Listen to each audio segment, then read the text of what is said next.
Let's talk online gambling. Now, according to Iscomunicato, online gambling is any kind of gambling that is done through the internet. And this industry has seen a rapid rise in the Philippines over the recent years. And according to PAGCOR, in 2023, the GGR of online gambling was valued at 58.16 billion pesos. And in 2024, that number has almost increased to three times of the amount at 154.51 billion pesos. Now, additionally, a study by Capstone Intel that out of 2,000 people, which range from the ages of 18 to 24, stated that 64% of them admitted to online gambling. Now, this topic is personal to me because, as mentioned earlier, there are many people in my age group that are affected, and there are many people that I know that have been affected negatively by online gambling.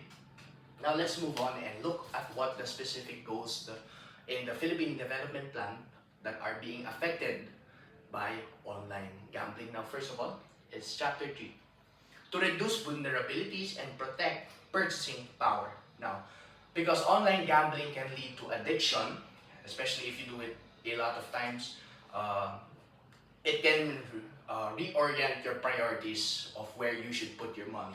And because of that, people are plunged into debts. Their families are affected.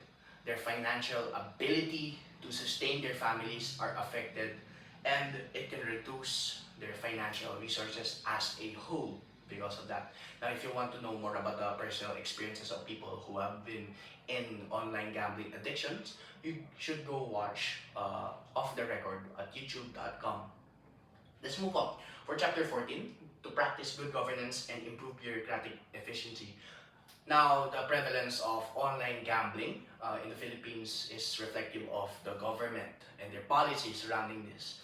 And it is common because you can see that almost everywhere you go, in websites or on the road, there are online gambling ads. So these ads tend to encourage people who are already curious about the practice of online gambling to plunge themselves deeper into it and run the risk of becoming addicted or running into debt and all those negative things about online gambling.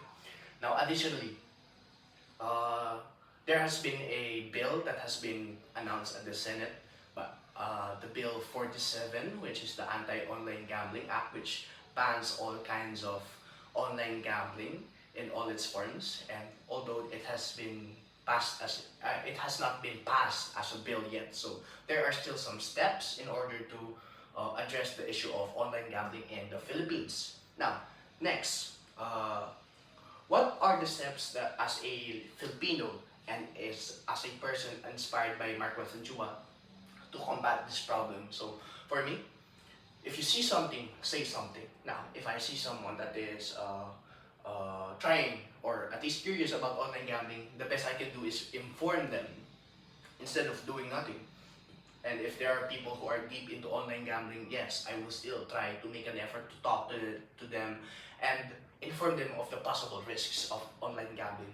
Even those small things are considered progress against the proliferation of gambling addiction in the Philippines.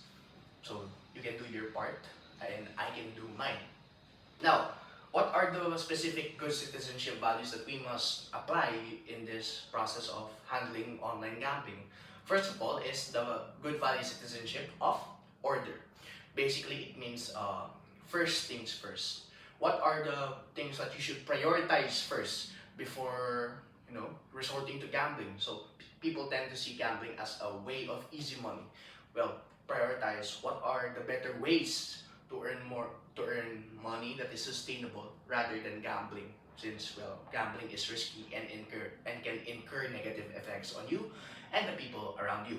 Next is the value of work. Now, as mentioned earlier, online gambling is not a sustainable form of income, and in this value, it basically means that the work you put will be the rewards that you will get.